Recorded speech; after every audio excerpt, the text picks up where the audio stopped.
Hello दोस्तों, मैं आशीष कुमार अपने YouTube channel Bihar GK tricks में आपका स्वागत करता हूं। आज हम लोग बिहार की राज्य व्यवस्था के अंतर्गत न्यायपालिका के बारे में अर्थात इसका तीसरे पार्ट में न्यायपालिका के बारे में पढ़ेंगे। इसके पहले के वीडियो में हम लोगों ने बिहार की कार्यपालिका विधानमंडल पढ़ लिया था। तो आइए चलते हैं, वीडियो को स्टार्ट करते हैं। तो इसका पहला पॉइंट है, संविधान में प्रत्येक राज्य में उच्च न्यायालय की स्थापना का प्रावधान है। उच्च न्यायालय अर्थात हाई कोर्ट की स्थापना का। उच्चतम न्यायालय के नीचे के स्तर पर हमारी न्याय व्यवस्था में उच्च न्यायालय होते हैं, अर्थात ये उच्च न्यायालय जो है उच्चतम न्यायालय अर्थात सुप्रीम कोर्ट से नीचे होता है। तो कौन होता सुप्रीम कोर्ट से नीचे? तो हाई कोर्ट, जो सरकार का तीसरा महत्वपूर्ण घटक है। अब आगे है संगठन। प्रत्येक उच्च न्यायालय में एक मुख्य न्यायाधीश तथा कुछ अन्य न्यायाधीश होते हैं। प्रत्येक हाई कोर्ट में एक मुख्य न्यायाधीश होगा और कुछ अन्य न्यायाधीश होंगे। किसी राज्य के उच्च न्यायालय अर्थात हाई कोर्ट के न्यायाधीशों की अधिकतम संख्या किसके द्वारा निश्चित होगी? तो संसद के द्वारा कानून बनाकर। तो याद रखेंगे कि किसी राज्य के उच्च न्यायालय में न्यायाधीशों की अधिकतम संख्या संसद द्वारा कानून बनाकर निश्चित की जाती है। अब आगे है, इसकी समयावधि कितनी होती? मूल संविधान के अनुसार न्यायाधीश 60 वर्ष की आयु तक पद पर रह सकते हैं, परंतु 15वें संशोधन के द्वारा अब 62 वर्ष तक की आयु तक कार्य कर सकेंगे। अर्थात जो मूल संविधान था, अर्थात जो सबसे पहले संविधान सभा में संविधान बना, उसमें न्यायाधीशों की आयु 60 वर्ष तक अपने पद पर रहने के लिए कहा गया था, लेकिन 15वें संशोधन के बाद इसे 60 वर्ष से बढ़ाकर 62 वर्ष तक कर दिया गया है। आगे है शक्तियों तथा क्षेत्राधिकार, अर्थात न्यायपालिका की शक्तियों तथा क्षेत्राधिकार। किसी भी उच्च न्यायालय का क्षेत्राधिकार उस राज्य के क्षेत्र तक सीमित है, अर्थात जो हाई कोर्ट या फिर जो उच्च न्यायालय जिस राज्य का होगा वह अर्थात उसका क्षेत्राधिकार उसी राज्य तक ही होगा, ना कि अब उसके पड़ोसी राज्यों में उसका कोई अधिकार होगा जिस राज्य का वह उच्च न्यायालय है। उच्च न्यायालय को दो प्रकार की शक्तियां प्राप्त है। कौन कौन सी? जिसमें पहला है न्यायिक संबंधी और दूसरा प्रशासन संबंधी। इसके अतिरिक्त वह अभिलेख न्यायालय के रूप में भी कार्य करता है। कौन? तो उच्च न्यायालय। उच्च न्यायालय के कार्यों को दो भागों में बांटा जा सकता है। पहला कार्य है प्रारंभिक क्षेत्राधिकार और दूसरा अपीलीय क्षेत्राधिकार। अब आगे प्रशासकीय क्षेत्राधिकार।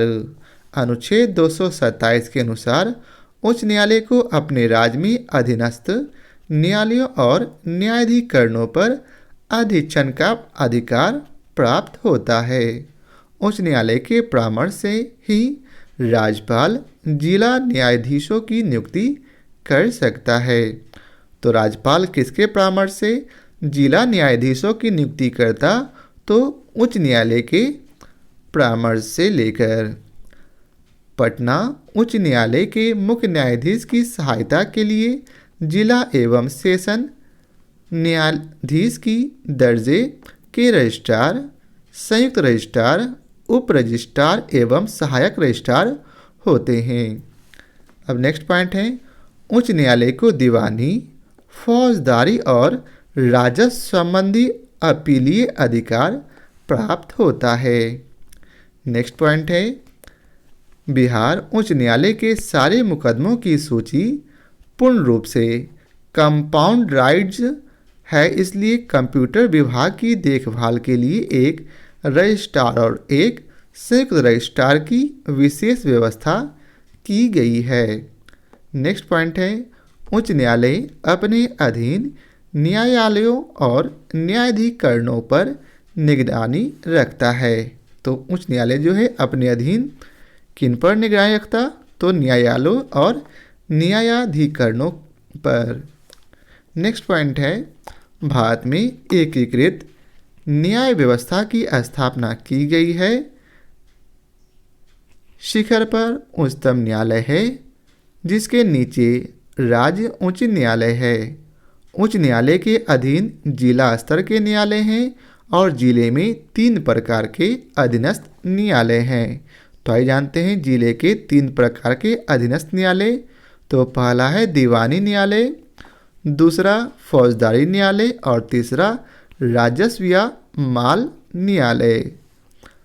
दीवानी न्यायालय के नीचे है उच्च न्यायालय, उसके बाद सिविल जज का न्यायालय, फिर मुंसिफ न्यायालय, उसके नीचे खफीका न्यायालय और लास्ट में न्याय पंचायत। वहीं फौजदारी न्यायालय के नीचे फिर उच्च न्यायालय, उसके नीचे न्यायालय मजिस्ट्रेट प्रथम श्रेणी, फिर और नीचे न्यायालय मजिस्ट्रेट द्वितीय श्रेणी, फिर इसके नीचे है अवैतनिक मजिस्ट्रेट और फिर लास्ट में न्याय पंचायत। वहीं राजस्व या माल न्यायालय के नीचे हैं उच्च न्यायालय, उसके नीचे राजस्व बोर्ड, फिर उसके नीचे कमिश्नर का न्यायालय, उसके नीचे जाएंगे तो जिलाधीश का न्यायालय और उसके नीचे है एसडीएम का न्यायालय, फिर तहसीलदार या नायब तहसीलदार का न्यायालय।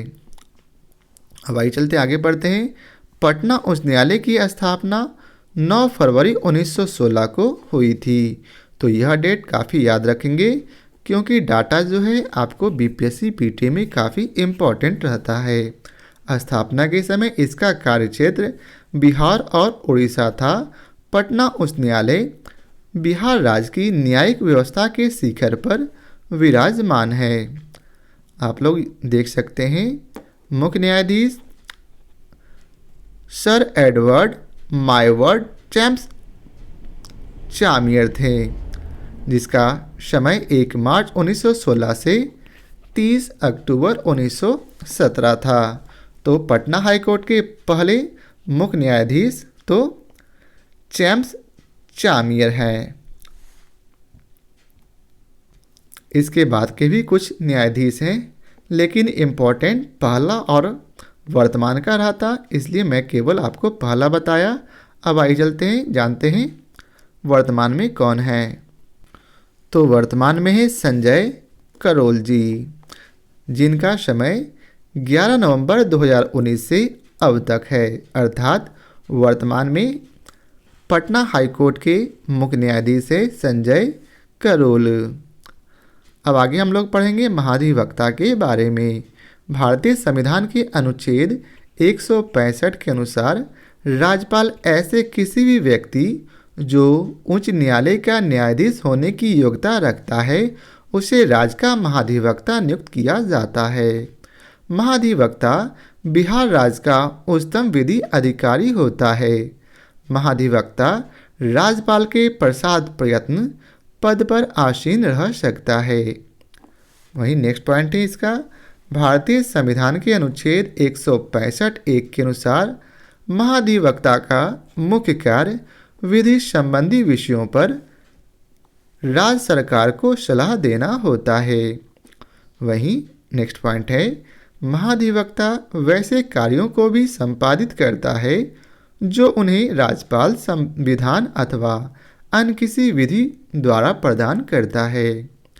नेक्स्ट पॉइंट है, भारतीय संविधान के अनुच्छेद 177 के अनुसार महाधिवक्ता को राज्य विधानसभा में बोलने तथा उनकी कार्रवाइयों में भाग लेने का अधिकार है, परंतु उसे मत देने का अधिकार नहीं है। इस पॉइंट को आप लोग याद रखेंगे कि भारतीय संविधान के अनुच्छेद 177 के अनुसार महाधिवक्ता जो है राज्य विधानसभा में बोल सकता है तथा उसकी कार्यवाही में भाग ले सकता है, लेकिन जब वहाँ मत देने की बारी आएगी तो वहाँ वह मत नहीं दे सकता। अब है बोर्ड और आयोग। प्रशासनिक सुविधा की दृष्टि से बिहार में प्रशासकीय कार्य विभागों द्वारा संपन्न किया जाता है। विभाग प्रशासन की मूल संगठनात्मक इकाई है जिस पर शासकीय क्रियाओं के संपादन का दायित्व रहता है। फिर भी विभाग और मंत्रालय के अतिरिक्त अन्य प्रशासकीय इकाइयां भी हैं, जैसे परिषद, मंडल आयोग और निगम। अब आगे है राज्य लोक सेवा आयोग। राज्य लोक सेवा आयोग एक संवैधानिक निकाय है। यह एक सलाहकारी निकाय है, अर्थात यह जो है सलाह देगी। भारतीय संविधान के अनुच्छेद 315 के तहत बिहार लोक सेवा आयोग का गठन किया गया है। बिहार लोक सेवा आयोग के सदस्यों की नियुक्ति संविधान के अनुसार राज्यपाल मुख्यमंत्री परिषद की राय से करता है। सदस्यों का कार्यकाल 6 वर्षों का होता है। अगला पॉइंट है, संविधान के अनुच्छेद 320 के अनुसार संघ तथा राज्यों के लोक सेवा आयोग का कर्तव्य क्रमशः संघ की सेवाओं तथा राज्य की सेवाओं में नियुक्तियों के लिए परीक्षाओं का संचालन करना होता है। आयोग परीक्षाओं के नियम, पाठ्यक्रम के विषय आदि का भी निर्धारण करता है। अब अगला पॉइंट है, संविधान के अनुच्छेद 323 के अनुसार राज्य लोक सेवा आयोग प्रत्येक वर्ष अपने कार्यों का वार्षिक प्रतिवेदन राज्यपाल को प्रेषित करता है। और आखिरी पॉइंट है आज का, बिहार लोक सेवा आयोग राजपत्रित एवं अराजपत्रित पदों के लिए ही संयुक्त प्रतियोगिता परीक्षा की व्यवस्था करता है।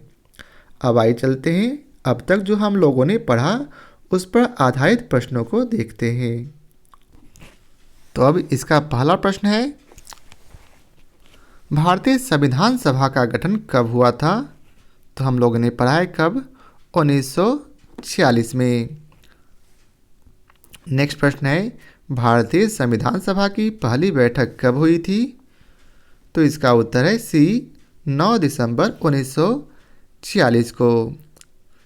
इसके प्रथम अस्थायी अध्यक्ष थे सच्चिदानंद सिन्हा, जो कि 11 अक्टूबर के बाद इसकी अध्यक्षता राजेंद्र प्रसाद ने की है। अब अगला प्रश्न है, भारतीय संविधान के निर्माण करने में कितना समय लगा था? तो इसका उत्तर है 2 वर्ष 11 माह और 18 दिन। नेक्स्ट प्रश्न है, भारतीय गणराज्य भारतीय संविधान द्वारा प्रशासित होगी। संविधान सभा द्वारा इसकी स्वीकृति कब दी गई? तो इसका उत्तर है 26 नवंबर 1949 को। नेक्स्ट प्रश्न है, भारतीय संविधान में कुल कितने भाग हैं? तो भारतीय संविधान में कुल 24 भाग हैं। नेक्स्ट प्रश्न है, भारत के संविधान का निर्माण किया गया किसके द्वारा? तो भारत के संविधान का निर्माण संविधान सभा द्वारा किया गया था। नेक्स्ट प्रश्न है, भारतीय संविधान लागू हुआ कब लागू हुआ? तो इसका उत्तर है 26 जनवरी 1950 को। अगला प्रश्न है, भारतीय संविधान लिखने वाली संविधान सभा में सदस्य थे तो कितने सदस्य थे? तो 299 सदस्य थे। नेक्स्ट प्रश्न है, भारतीय संविधान में कुल कितने अनुच्छेद हैं? तो इसका उत्तर है सी, 395, लेकिन यह अनुच्छेद वर्तमान में 400 प्लस हो गई है। अब अगला प्रश्न है, भारतीय संविधान कैसा है? तो यह जो है लचीला तथा कठोर है। नेक्स्ट प्रश्न है, राज्य सरकार का प्रधान कौन होता है? तो राज्य सरकार का प्रधान जो है राज्यपाल होता है। नेक्स्ट प्रश्न है, बिहार को उड़ीसा सहित बंगाल से अलग करने के बाद बिहार उड़ीसा संयुक्त प्रांत का पहला लेफ्टिनेंट गवर्नर बना कौन बना? तो सर चार्ल्स स्टुअर्ट बेली। तो पहला लेफ्टिनेंट गवर्नर कौन बना? स्टुअर्ट बेली। नेक्स्ट प्रश्न है, राज्य सरकार की इकाइयां हैं। तो इसका उत्तर है डी, उपरोक्त सभी। अर्थात राज्य सरकार की इकाइयां कार्यपालिका, व्यवस्थापिका और न्यायपालिका तीनों है। अब अगला प्रश्न है, भारतीय संविधान का छठा भाग संबंधित है किससे? तो भारतीय संविधान का छठा भाग जो है राज्यों से संबंधित है। अब अगला प्रश्न है, भारतीय संविधान के छठे भाग के अनुच्छेद 163 से 164 तक संबंधित है किससे? तो इसका उत्तर है बी, राज्यों के उच्च न्यायालयों से संबंधित है। नेक्स्ट प्रश्न है, भारतीय संविधान के छठा भाग के अनुच्छेद 153 से 162 तक संबंधित है किससे? तो राज्यों के राज्यपाल से संबंधित। नेक्स्ट प्रश्न है, भारतीय संविधान के छठे भाग के अनुच्छेद 166 संबंधित है किससे? तो यह किससे संबंधित है? तो यह जो है राज्यों की सरकार संचालन से संबंधित है। नेक्स्ट प्रश्न है, अनुच्छेद 213 में उल्लेख है किस संबंध में उल्लेख है? तो राज्यपाल की विधायिनी शक्तियों का उल्लेख अनुच्छेद 213 में उल्लेखित है। नेक्स्ट प्रश्न है, अनुच्छेद 167 संबंधित है किससे? तो 167 जो है संबंधित है मुख्यमंत्री द्वारा राज्यपाल को सूचना प्रदान करने संबंध से। अब नेक्स्ट प्रश्न है, अनुच्छेद 196 से 212 तक में उल्लेखित है। क्या उल्लेखित है? तो राज्य की निम्न अदालतों से संबंधित। नेक्स्ट प्रश्न है, केंद्र की सूची में कितने विषय हैं जिसमें केंद्र सरकार को कानून बनाने का अधिकार है? तो केंद्र सरकार को 97 विषयों पर कानून बनाने का अधिकार है जिसे संघ सूची में रखा गया है। अब अगला है, दूसरी सूची किससे संबंधित है? तो दूसरी सूची जो है राज्य सरकार से संबंधित है। यहाँ दूसरी सूची अर्थात राज्य सूची के बारे में चर्चा की गई है।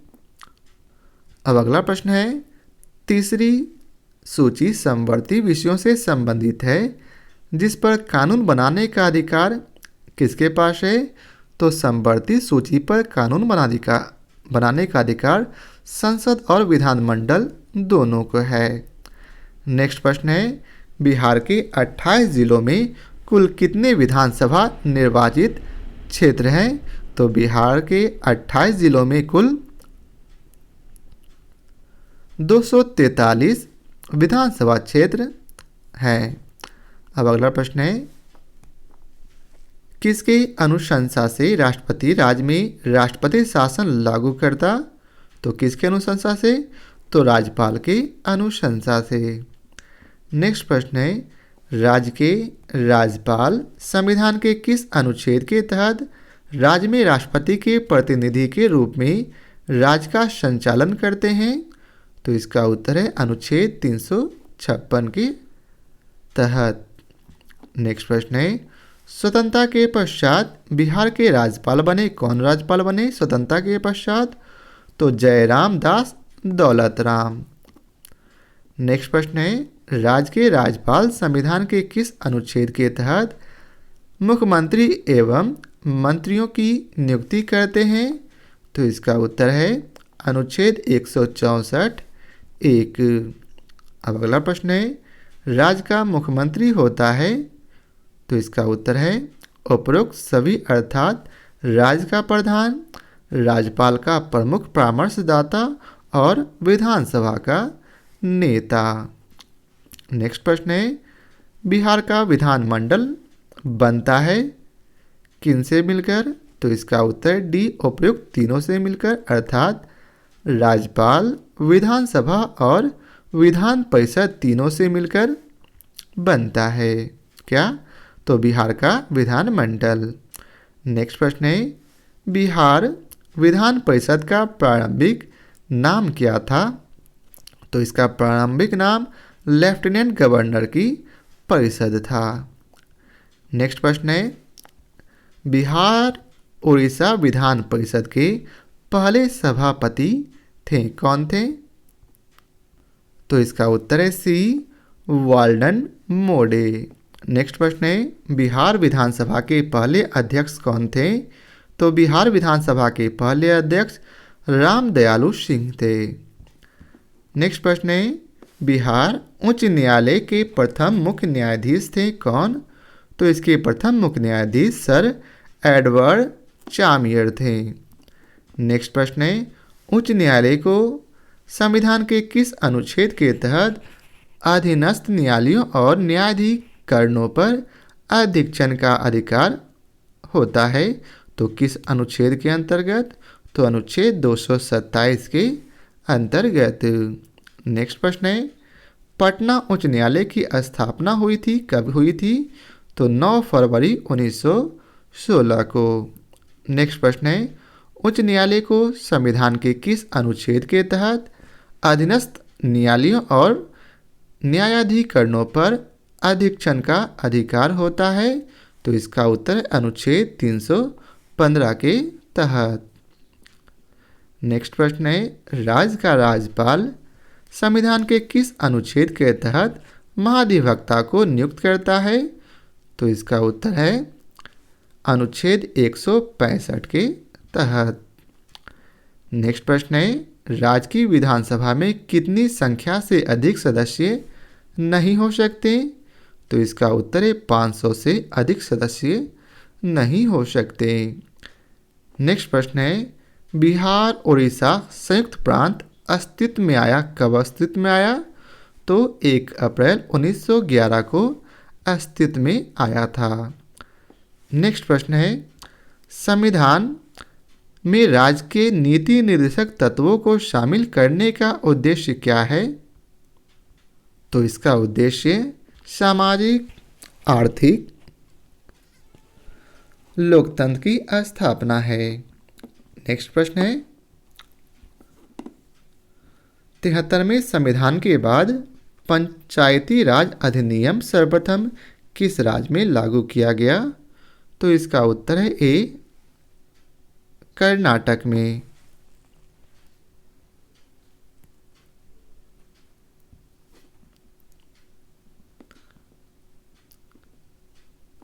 नेक्स्ट प्रश्न है, प्रत्येक विधेयक को कितनी बार वाचन के दौर से गुजरना पड़ता है? तो 3 बार जो है वाचन के दौर से गुजरना पड़ता है। अगला प्रश्न है, किस संविधान संशोधन द्वारा वन तथा वन प्राणी विषय संवर्धित सूची में शामिल किया गया? तो इसका उत्तर है 42वां संविधान संशोधन द्वारा। नेक्स्ट प्रश्न है, मूल अधिकारों पर आवश्यक प्रतिबंध लगाने का अधिकार किसको है? तो यह अधिकार संसद को है। नेक्स्ट प्रश्न है, निम्नलिखित में से कौन सा विषय राज्य सूची में नहीं आता?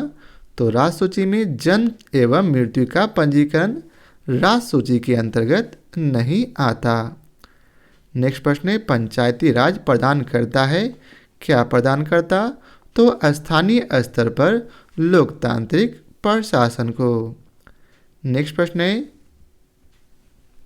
किस अनुसूची के तहत राज्य विधायिका के सदस्य शपथ लेते हैं? तो किस अनुसूची के तहत? तो इसका उत्तर है 3री अनुसूची के तहत। तो यह था इस चैप्टर का आखिरी प्रश्न। तो आशा करता हूँ आप लोगों को हमारा यह वीडियो पसंद आया हो। यदि आप लोगों को हमारी यह वीडियो पसंद आया हो तो इसे लाइक और शेयर जरूर करें। फिर मिलते हैं नए चैप्टर के साथ। तो आज के लिए बहुत बहुत धन्यवाद।